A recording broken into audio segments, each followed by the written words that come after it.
જ્યારે ડેડિયાપાડામાં જે એફઆઈઆર થઈ ત્યાર પછી ભારતીય જનતા પાર્ટી દ્વારા ત્યાં આગળ કાર્યક્રમ કરવામાં આવ્યો। ત્યાં 144ની ધારા લગાવેલી હતી, તેમ છતાં પણ પોલીસ પ્રોટેક્શન અને પ્રશાસનના સહયોગથી એમણે આખા ડેડિયાપાડામાં રેલી સ્વરૂપે જઈ અને એમણે પ્રાંત સાહેબને 144 ધારા હોવા છતાં પણ એમણે આવેદનપત્ર આપ્યું છે અને સૂત્રોચ્ચાર કર્યા છે। તો અમે આજે કલેક્ટર જે જિલ્લાના જે રાજા કહેવાય, જે ગાંધીજી બાપુની પ્રતિમા પર અમે ત્યાં આગળ પુષ્પહાર અને અમે ત્યાં આગળથી ચાલતા આવતા હતા, તો પોલીસે અમને 2 થી 3 જગ્યા અમને રોક્યા।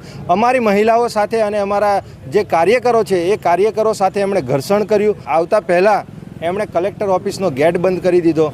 ત્યારબાદ અમે જ્યારે કલેક્ટર ઓફિસમાં ગયા ત્યાં ગાડી પણ અમારી મહિલાઓ જોડે ધક્કાધુક્કી કરવામાં આવી અને અમને ખોટી રીતે અહીંયા ગાડી એક આવેદનપત્ર આપવા માટે પણ અમને અહીંયા ગાડી અંદર એન્ટ્રી નથી આપી।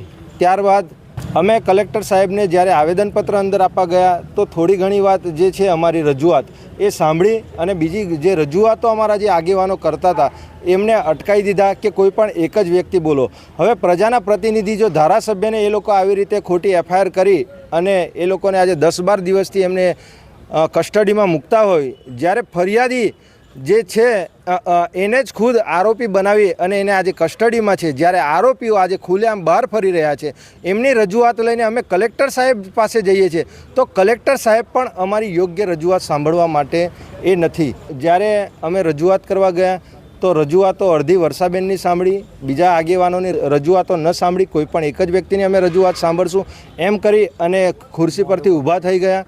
શું આ પ્રજાના ટેક્સથી જે અમારા પ્રજાના ટેક્સથી જે પૈસા મળી રહ્યા છે અને આ સરકારી કર્મચારીઓ જે ખુરશી પર બેઠા છે એ અમારા પ્રજાના પ્રશ્નો સાંભળવા માટે બેઠા છે કે ફક્ત આ સરકારોની ગુલામી કરવા માટે બેઠા છે? એ ખૂબ જ મોટો પ્રશ્નાચિહ્ન છે અને આ બાબતે અમને યોગ્ય ન્યાય જોઈએ। ચૈતરભાઈ જે પર જે ખોટા આરોપો થયા છે એ બાબતે અમે કલેક્ટર સાહેબને રજૂઆત કરી છે, એમની પર આવનારા દિવસોમાં કડક પગલાં ભરવામાં આવે એવી અમારી તમામ આગેવાનશ્રીઓની નમ્ર અપીલ છે।